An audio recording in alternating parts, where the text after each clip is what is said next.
आपने महसूस किया होगा कि जो लोग अच्छे कर्म करते हैं वो अक्सर परेशान रहते हैं, वहीं जो बुरे कर्म करते हैं वो खुशहाल नजर आते हैं। अच्छे कर्म करने वाले सोचते हैं कि आखिर उन्हें इतनी परीक्षा क्यों देनी पड़ रही है, जबकि जो धर्म की राह से भटक गए हैं वो सुखी दिखते हैं और जिंदगी का लुत्फ उठा रहे हैं। अगर आपके मन में भी ये सवाल कभी उठा है तो आज हम आपको इसका जवाब देंगे, वही जवाब जो भागवत गीता में लिखा है, जो स्वयं श्री कृष्ण ने अर्जुन को दिया था। भागवत गीता में वर्णित कथा के अनुसार जब भी अर्जुन के मन में कोई दुविधा होती थी वो भगवान श्री कृष्ण के पास पहुंच जाते थे।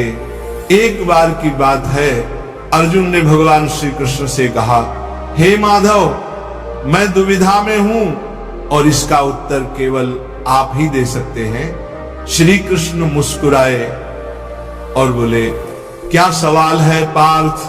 अर्जुन ने कहा, मुझे यह जानना है कि अच्छे लोगों के साथ हमेशा बुरा क्यों होता है और बुरे लोग खुशहाल क्यों दिखते हैं? अर्जुन की ये बात सुनकर श्री कृष्ण शांत मुस्कुराए और बोले, पार्थ, मनुष्य जैसा सोचता है वैसा कुछ नहीं होता, बल्कि अज्ञानता के कारण वह सच्चाई को समझ नहीं पाता। अर्जुन अभी भी असमंजस में थे। तब श्री कृष्ण ने कहा, पार्थ, मैं तुम्हें एक कथा सुनाता हूं, सुनो ध्यान से और समझो। श्री कृष्ण ने कहा, एक नगर में दो पुरुष रहा करते थे। एक पुरुष व्यापारी था जो धर्म में विश्वास रखता था, हर दिन पूजा करता, मंदिर जाता, दान करता और भगवान का नाम जपता रहता। वहीं दूसरा पुरुष बिल्कुल विपरीत था, वह भी मंदिर जाता था लेकिन पूजा करने नहीं, मंदिर के बाहर रखे जूते चप्पल चुराने। उसे न दान की परवाह थी न धर्म की। समय बीतता गया और एक दिन बहुत तेज बारिश होने लगी। मंदिर में पुजारी के अलावा कोई नहीं था। ये बात सुनकर वह दुष्ट पुरुष बोला, आज का दिन बड़ा शुभ है मेरे लिए, आज मंदिर का धन चुरा लूंगा। वह चुपके से मंदिर पहुंचा और पंडित की नजरों से बचकर मंदिर का सारा धन चुरा लिया। उसी समय वह धर्म प्रिय व्यापारी भी मंदिर पहुंचा, लेकिन दुर्भाग्य से पुजारी ने उसी को चोर समझ लिया। लोग इकट्ठा हो गए और उसे बुरी तरह पीट दिया। किसी तरह वह घायल व्यापारी वहां से बचकर निकला, लेकिन दुर्भाग्य उसका पीछा नहीं छोड़ रहा था। मंदिर के बाहर निकलते ही वह एक गाड़ी से टकरा गया और लहूलुहान हो गया। वह लंगड़ाते हुए घर की ओर जा रहा था। तभी रास्ते में उसकी मुलाकात उसी चोर से हुई।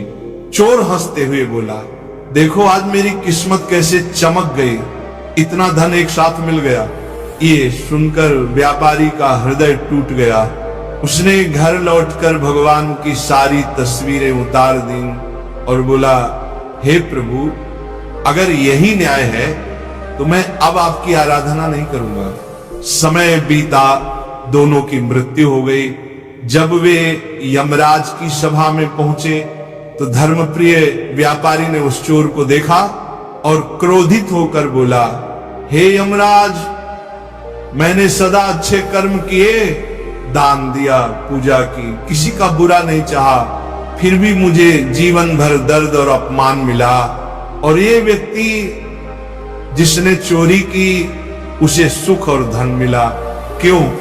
यमराज मुस्कुराए और बोले, पुत्र, तुम गलत समझ रहे हो। जिस दिन तुम्हारी गाड़ी से टक्कर हुई थी वह तुम्हारे जीवन का अंतिम दिन था, परंतु तुम्हारे सत्कर्मों के प्रभाव से तुम्हारी मृत्यु केवल एक छोटी सी चोट में बदल गई।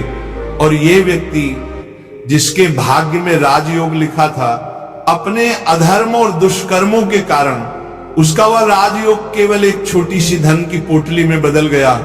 ये सुनकर अर्जुन मौन हो गए। श्री कृष्ण बोले, पार्थ, क्या तुम्हें अपने प्रश्न का उत्तर मिल गया? ऐसा मत सोचो कि भगवान तुम्हारे कर्मों को अनदेखा कर रहे हैं। भगवान सब देखते हैं। पर मनुष्य को यह समझ नहीं आता कि कौन सी घटना वरदान है और कौन सी परीक्षा।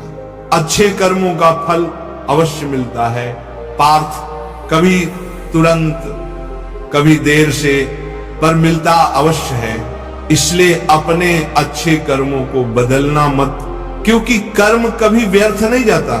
भगवद गीता में भी मैंने कहा है, कर्मण्येवाधिकारस्ते मा फलेषु कदाचन, अर्थात तेरा अधिकार केवल कर्म करने में है, फल पर नहीं, बस तू कर्म करता रहे। क्योंकि जब समय आता है तो भगवान की कृपा हर सत्कर्मी के जीवन में बरसती है।